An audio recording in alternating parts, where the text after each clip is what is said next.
University of Hong Kong. So please give a big applause.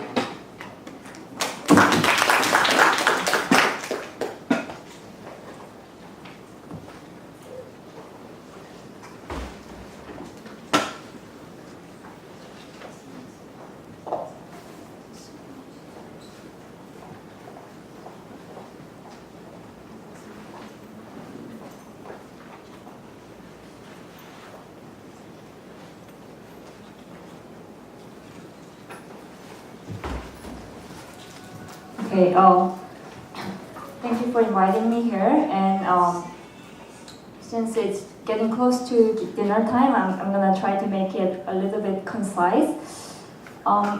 So thanks to this morning's presentations and also Professor Postmore's lecture, I think I can relate my presentation to today's lectures and presentations. And I work at the Education University of Hong Kong, and we train pre-service teachers. So we have a Bachelor of Education and Master of Education programs, and we supply more than 50% of Hong Kong primary and secondary school teachers. So mainly I'll be talking about how to prepare pre-service teachers to be competent with digital fabrication technologies in visual art context. But I think this can be applied to many different contexts. So I'm going to start with pretty much contemporary issues in implementing technology in classrooms. And I noticed that this morning and this afternoon, many people talked about issues related to what I'll be talking about. So I think we share pretty much common points. And secondly, I'm going to focus on digital fabrication technology, especially 3D printing, and see where we are now. It's been 5 years since it became a hype. So let's see what we have now and what we should encounter and overcome. And third, the last section will be kind of my action research. So I'm going to show you a case that I worked with my students who's in visual art program, and see how design education was improved by using digital fabrication technologies and how that improved their thinking. So I think most people agree that technology in classroom is quite useful, and many people have a very utopian idea that once we introduce technology, things will be better. I mean, to some extent it's true, but there are so many evidences that things are not really working well. Like in the 1980s, that schools introduced computers, and we have evidences that it hasn't worked out so well. And nowadays we have a new technology every day, and we already talk about coding, VR, and IoT in primary school. So many students go to coding school to learn after school time. So I'm gonna provide some kind of secondary data and also some data that I have collected now and under reviews, but I want to share and see what you think about it. And many people today talked about digital native problem. Most of the teachers are different from the students now in primary and secondary schools. So how do we update our skills and knowledge to meet up their requirements and preference in learning? And so when we introduce technology into curriculum, many things tend to be technocentric. So for instance, we go to computer lab to learn coding. To learn 3D printing, they go to computer lab and sit in front of computer, just like normal traditional didactic way of teaching and learning. They just receive the information and they just follow the instruction. So things haven't really changed so much since we introduced emerging technologies. So let's see what kind of problems that people encounter and how people solve that problem in real life. So I want to show more practice-based evidence rather than theory-based evidences. So I think this relates to the theme of this conference. Many people are interested in this third industrial revolution and 4.0 industry. And we need to make sure that students understand why this is, they must know what's going on around the world. And that's kind of things that I really emphasize when I teach pre-service teacher, because they just learn because they have to, because they need to, if they want to want to be employed right after graduation, they need to know these kind of things. So they learn it. But rather than that, we really need to think about why do we need it? If there's not much impact, then is it still necessary? So,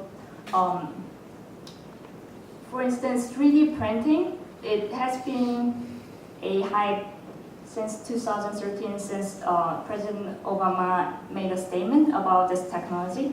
And many, I think pretty much around the globe, many schools have received funding to buy 3D printers and buy any like hardware, software to implement that technology.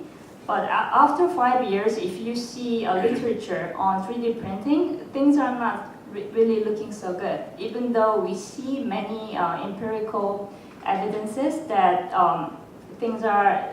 good things are happening around the world in classrooms, but these are just exemplary cases. It's very case specific, and the teachers they are presenting are mostly already competent and they have all the support, so they can implement that technology.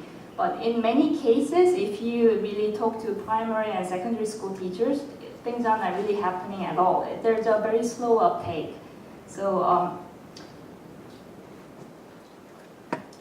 because of the time, I'm not going to really explain what 3D printing is. I'm pretty sure you have heard about it and how things work. But one thing that I want to emphasize is that 3D printing is quite different because it kind of bridges virtual and physical spaces. So when we use most of the ICT technologies, things are happening on the screen. But when you implement 3D printing or laser cutting hardware, we can really think on screen and have something in your hand as a result. So there are kind of interweaving points.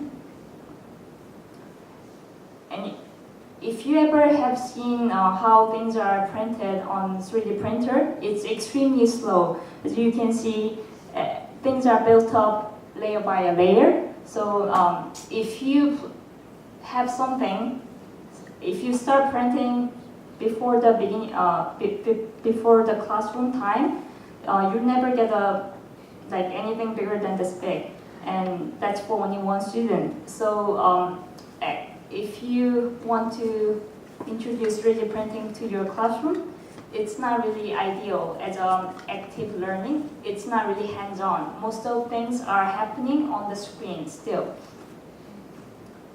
So these are kind of things that's been already identified by other scholars, that there are many technical hardware problems. Things are quite slow, even though it's not very expensive.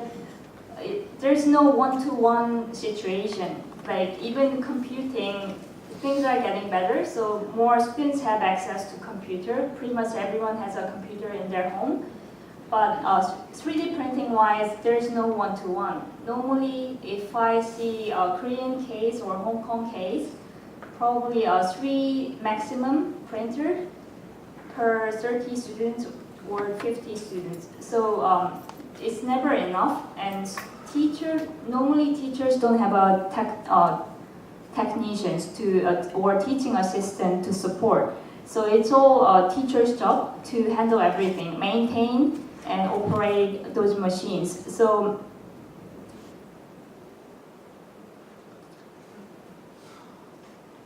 I think this is the major issue, that there's no content to print.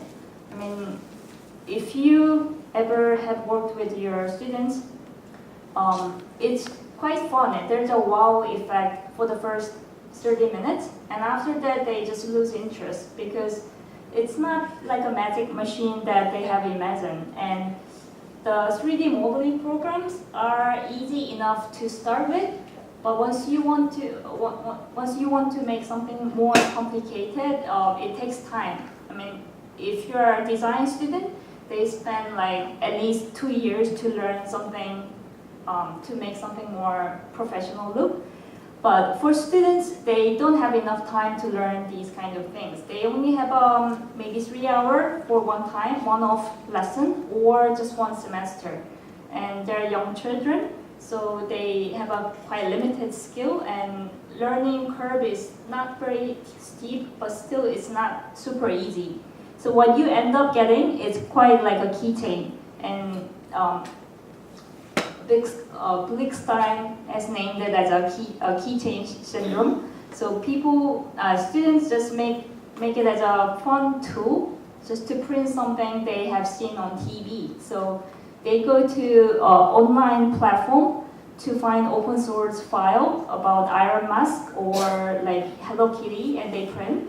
And they make really something very simple to give it to their mom or friends to show off. So that's kind of a limitation. And if you ever talk to primary, secondary school teachers, these are kind of things happening in most of the cases.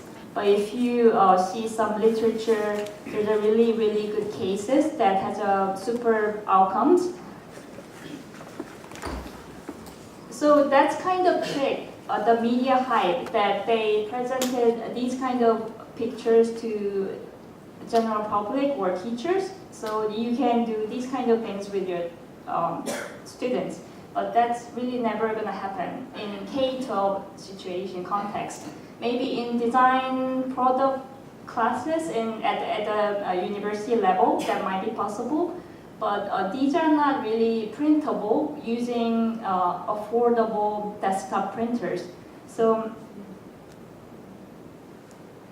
and also some exemplary cases that you can find from competitions. It's really like comprised of maybe more than 6 students with one leading teacher, and they enter for competition, which might be good for their college entrance exam. That can be kind of an incentive for them, even for the teacher. But that's really kind of rare case. So, and also these are kind of example from a university case. So you can see what's possible. I mean, everyone knows that something magical can happen using these kind of digital fabrication technologies. But when I interviewed teachers, in-service teachers in Korea, and also Hong Kong primary and secondary school teachers, they all have said things are not really happening. And for example, in Hong Kong, there are not really many schools that have started implementing 3D printing. So what you see on the media and on the paper is really rare case in Hong Kong and Korea. So these are kind of summary of what I have found from the literature and also from my data. And like I said, there's no kind of guidelines and content that teachers can refer to. There's no national or international guidelines to integrate the technology into curriculum. So teachers are on their own, and they get the funding. They can spend the money to buy the printer and maybe hire someone. But still, if you're not really into developing curriculum, it's really so much workload. So you need to spend quite a long time to professionally develop your skills and knowledge. And not many schools are very supportive after they buy the printer. So everything is on to the teacher. So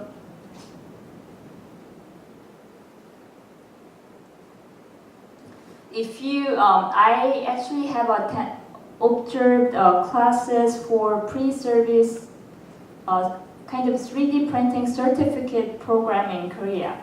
And many teachers attend the program to get the certificate, to work as an extracurricular teacher, or even to use it as a curriculum in formal education setting. And it's running over 14 weeks, and I kind of summarize things based on TPEC framework. And as you can see, there's not so much TPEC. It's mostly technological knowledge or content knowledge. Things are not really integrating. So because there's no guideline, even after you get this certificate, teachers really need to work on how to integrate into curriculum that's on their own. So we need some more guidelines to develop TPEC-based 3D printing curriculum. And just additional information that the things are not push button and then print. It's quite different from 2D printer. So not only that you invest time to learn 3D modeling, you also need to learn basic maintenance operation skills. And I also manage teaching 3D modeling and also operating the machines. And so many times there's a quite high failure rate. So it'll take time for someone to be quite competent. And I think facilities, many people today have talked about facilities. And these are kind of traditional computer lab setting. And that's what's happening. This is an image that I got from secondary school teacher in Korea. And they got the funding. So as you can see, many 3D printers. But it's quite separate from their desk. And they're sitting in a row behind the screen. And in some cases, there is only one printer. So teachers kind of select good ones and select a few. And students get a reward printed object. But these kind of teacher to student ratio and student to machine ratio is still problematic. And everyone knows that it's not going to happen, that everyone is going to get one-to-one access to printer. So we need to kind of develop a curriculum that's more focused on making contents using 3D modeling rather than printing itself. And these are makerspace in Hong Kong, and I have interviewed this CEO of that makerspace, and he said he's working with many primary school teachers, primary and secondary school teachers, because schools don't have maker lab and maker spaces. So they bring their students to this space and have the instructor from the maker space to teach. So they can not only like 3D printers, but they can have access to wood shop and metal shop foundry tools. So they can do some hands-on, using hand tools, they can build something more significant. So collaboration with maker spaces or kind of 3D printing suppliers, it's really happening in Hong Kong and in Korea. And this is an award-winning school, primary school in Hong Kong. And the school was at risk because the area was quite poor neighborhood, and number of students were decreasing. But the principal, he got the funding to renovate the classroom into more open space, open learning environment, and made 3D printing rooms and also coding, other physical computing rooms.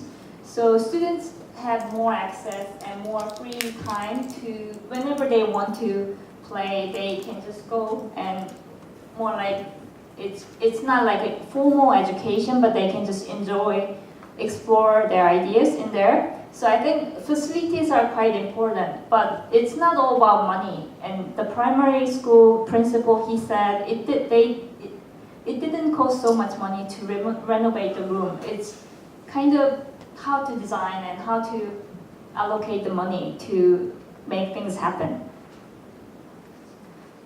And the teachers that I have interviewed, they said they're not very, they don't feel very confident because they only have learned it for 1 or 2 years. So they're still learning with their students. So they encourage their students to work together, and because students are so good at finding information on the web, so there's a quite inevitable collaboration happening. I think which is really good thing. That's not very expected. So these students, Korean secondary school students, they ran for competition. They wanted to make a RC car model, and I think the group of students were 6, and not everyone was good at 3D modeling. Not everyone was good at doing this coding and the microcontroller thing.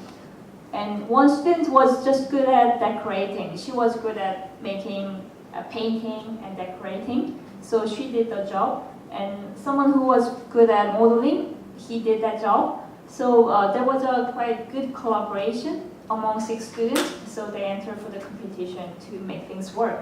So I think the constraints of 3D printing education status, I think it actually, that makes things happen to make it work. So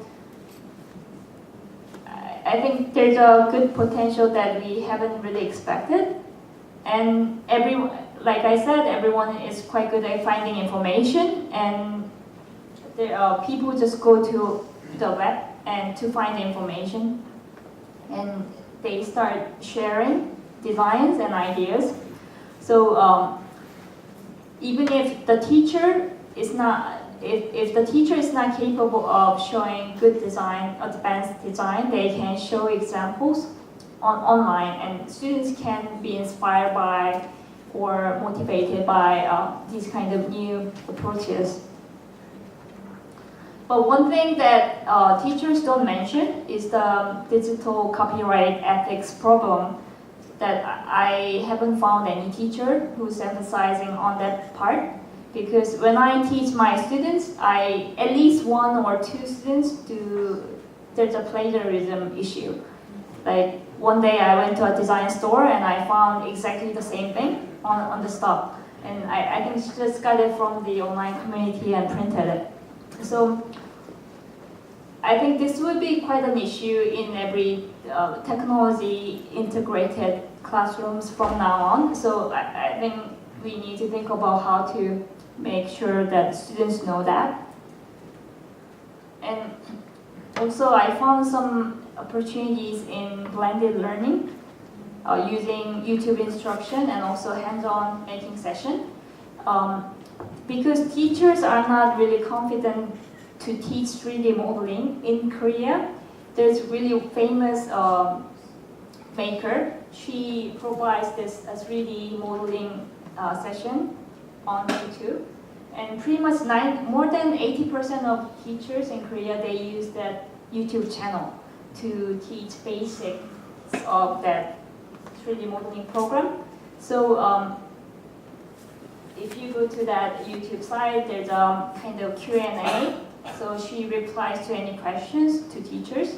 So they're sharing. And also, I forgot to mention that there's a 3D printing educator group on Facebook.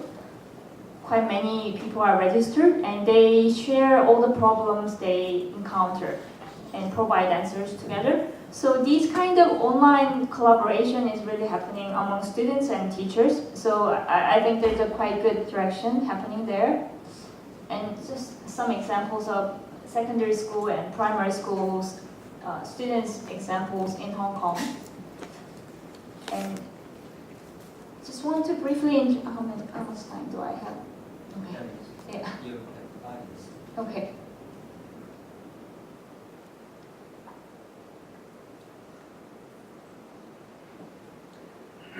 So, like I said in the beginning, I think it's quite important to ask ourselves that why we are teaching these kind of new digital technologies. And we are kind of not only to learn 21st century skills, but we need to be aware of what's happening and how manufacturing system is changing, how consumers are becoming prosumers, and how mass customization is becoming possible. So that kind of issues needs to be emphasized to pre-service teachers and also students. And also in the early 20th century, technology was the main and design was more like a decoration. But now things are, design is the core, the idea is core, and technology is kind of adding value. So things are changing. So these kind of things are a must to know. And if you see manufacturing industry prototyping, like my ceramics professor, he used to do this job. And now things are changing, so prototyping for a car is happening by using 3D printing. But these kind of real life changes are embedded in education now. So, like earlier when I presented this model to students, they didn't want to listen. They thought it was too boring to understand these kind of theory. So. I think there needs to be more hands-on and more practice-based approach to inform the students to understand what design means.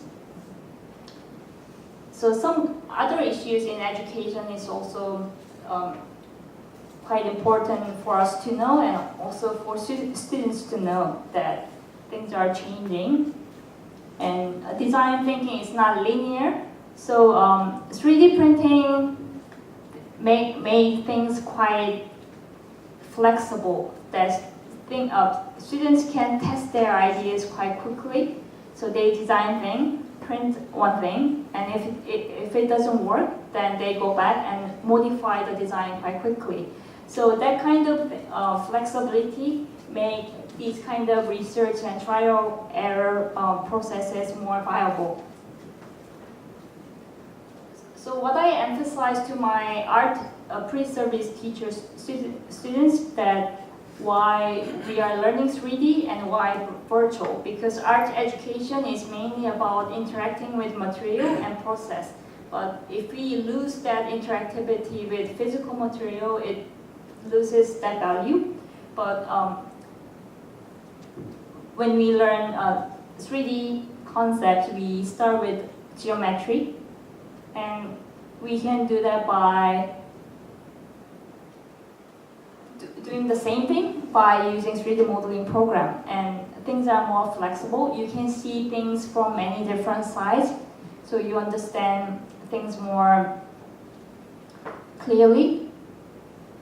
So before I introduced digital fabrication technologies, students were focused on how things look. They didn't really focus on ergonomics. They were interested in how to make things look interesting. So so starting last year, I introduced that 3D modeling and printing process to ask the students to think about how engineering works. Not just how things look, but how things are made and how things function. So I asked them to go home and find some this toy model and open it up and see how things are assembled. So they need to understand how things are made and assembled. So one of the projects was using laser cutting, not 3D printing. So I wanted to ask them to think about planes and how planes are assembled to construct 3D. So that was more like warm-up practice. So these are not students' work, but example. How things are interlocking, that kind of engineering part. So if you want to make a skull, there are so many different ways, using 3D printing, scanning, or building up layer, or by cross-section. So I wanted students to know that there are so many different ways to achieve one goal. And also I wanted to emphasize that traditional method is really still valid, and we shouldn't lose that. So I really encourage them to think in paper, easy clay model first, then a sketch, and move on to digital fabrication technologies. And these are kind of really basic online-based software that most primary and secondary teachers use. And I use this one and a little bit more advanced one together to ask them to think about how different geometries combine and subtract and to form different approaches, and also how planes are converted into 3D plane by rotating or revolving, that kind of things.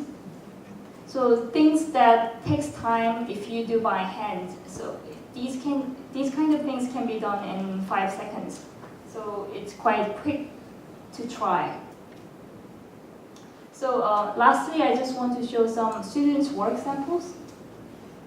And I found that students used this time more real-life problems, and also they did lots of research, SWOT analysis of existing product, and identified what's missing, and then considered function and aesthetics. And there were so many trial and error evidences in their portfolio. So in Hong Kong, there's a spacing problem. So students are very interested in making space efficient. So a lot of them talked about making furniture that's for small space. So these kind of assembly of furniture students designed. And also sofa that has many storage spaces. And the student was interested in making a trolley that's got kind of baby seat and also trolley part, and did some SWOT analysis of trolley and used a laser cut method to build the structure. And 90% of the students had no experiences in 3D modeling. So within 13 weeks, they achieved that goal. So I think for primary and secondary school students, it might take a little longer, but I think students' satisfaction level was high. They gained confidence that they can make something looking quite professional and accurate, sophisticated. So that was the last part of the presentation. But to summarize that, I'm not very positive about what 3D printing or digital fabrication technologies can bring right away. But I think there's a lot of investment needed to make things more feasible. But I don't think it's really about money, but it's about training teachers to be to trust in that impact, and also invest some time for professional development to see the real life impact is happening. So yeah, I was a little rushing, but if you have any questions, you can ask now or email. So. Okay, thank you for your good presentation. And I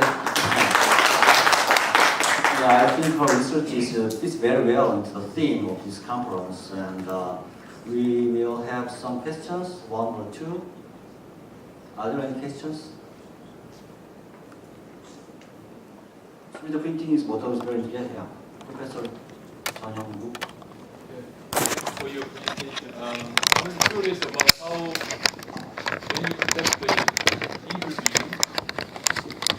you conduct interview with students who are using 3D materials or printing, etc. It might be very interesting to see how they perceive when they face like materializing things, because the fabrication is mostly, it comes from the material things stuff, right? So have you ever had chance to ask such questions? Well, as a research method, I used a questionnaire with open-ended question. So I didn't ask so much detail about it, but based on my observation and informal interviews with students, there was a kind of misconception among students that things made of digital technology is better than hands-on traditional craft making. So not many students explored material possibilities. They just wanted to explore this new one rather than working with other wooden or metal or fabric, that kind of exploration of other materials. So, and also 3D printing materials are quite limited, as you know. It's all plastic or nylon. So yeah, I think there's a kind of path that we need to explore more to integrate more traditional hands-on material-based activity and also with newly produced with digital technologies. Good. Okay, one more question. Thank you for no question. Okay. This concludes this session. I would like to thank the two presenters and thank everyone who participated.